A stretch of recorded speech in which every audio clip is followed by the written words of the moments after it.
etiopatogenia de las enfermedades periodontales. Aquí tenemos la estructura del órgano dental, junto con el periodonto, que son los tejidos que le dan sostén al diente. Uno de estos tejidos es la encía. Aquí tenemos que la superficie de la encía está tapizada por un epitelio queratinizado, y esta se une al diente mediante unos hemidesmosomas. Entre el epitelio de queratinizado y el epitelio de unión tenemos unas fibras colágenas, que estas son de suma importancia para dar unión de lo que es la encía al diente y con el hueso. Estas fibras colágenas ayudan a la regeneración del tejido, por ende es muy importante la preservación de las mismas. De una manera más microscópica tenemos lo que es el plexo dentogingival, que este se encarga de liberar el fluido gingival crevicular junto con células polimorfonucleares, que estas ayudan como que a un barrido de todas las bacterias que traten de ingresar al surco. Esta medida de aquí es muy importante ya que es el espacio biológico, que debe medir 3 milímetros. Si este espacio biológico se ve afectado, esta medida puede aumentar y por ende puede causar graves problemas a lo que es la estructura de la encía. En una encía sana hay un infiltrado de células inflamatorias. Estas pueden ser las polimorfonucleares, los leucocitos y también los macrófagos. La función de estas células es hacer un barrido total de todos los objetos extraños y de las bacterias que traten de ingresar a este espacio de acá.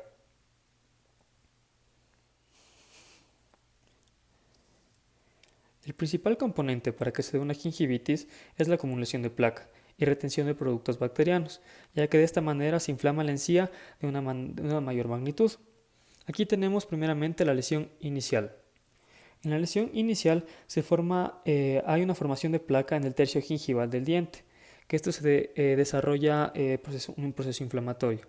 Esto se da dentro de 24 horas si es que el paciente no ha tenido una limpieza dental adecuada, por lo que aumenta el flujo de líquido gingival crevicular y en esta zona de aquí, aumenta el flujo del líquido y además migran más polimorfonucleares al surco.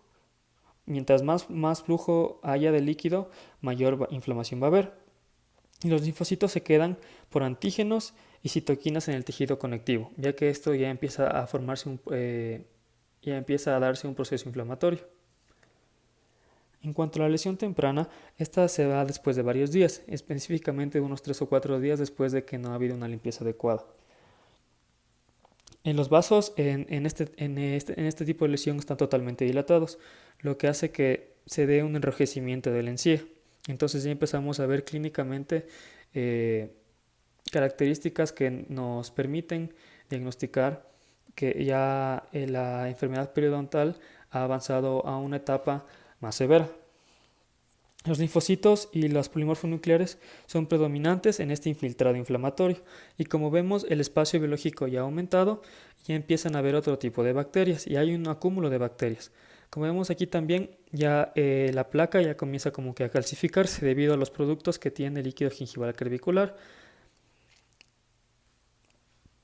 También podemos ver que se pierde la porción coronaria del epitelio de unión y se forma un nicho entre el esmalte y el epitelio de unión. En la lesión temprana también vemos que se empiezan a degradar los fibroblastos y las fibras colágenas y empiezan a desaparecer. Como vemos aquí, las bacterias ya empiezan a tratar de sumergirse más apicalmente. Por ende, las fibras colágenas que les dan la capacidad de regeneración al cemento y a la encía empiezan ya a verse afectadas. Si continúa este tipo de lesión, llegamos a un tipo de lesión que se llama lesión establecida, donde también es conocida como una periodontitis leve. ¿Ya? Como vemos aquí, ya empieza a haber una calcificación y ya empiezan a haber cálculos de lo que se calcifica la placa y se empieza a formar cálculo. Igualmente la placa comienza a migrar apicalmente. Y aquí el epitelio de unión cambia su nombre y llega a llamarse el epitelio de la bolsa.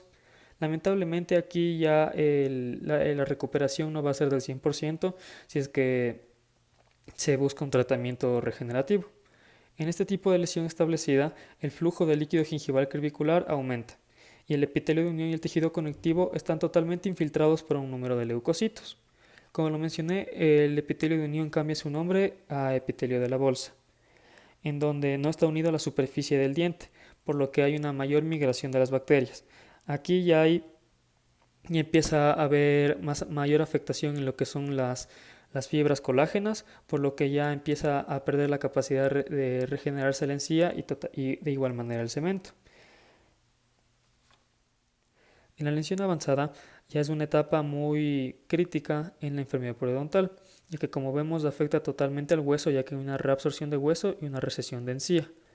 El epitelio de la bolsa está totalmente, el epitelio de la bolsa ha afectado a todo lo que es el periodonto y el diente ya está perdiendo inserción con lo que es el hueso y la encía también pierde inserción con lo que es el diente.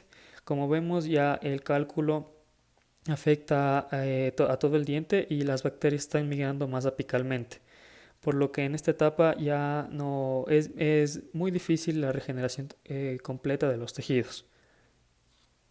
En este tipo de lesiones ya empiezan a aparecer otro tipo de bacterias, como puede ser el Agregatibacter actinomycetin comitans, y empiezan a haber bacterias del complejo rojo de Socrantia.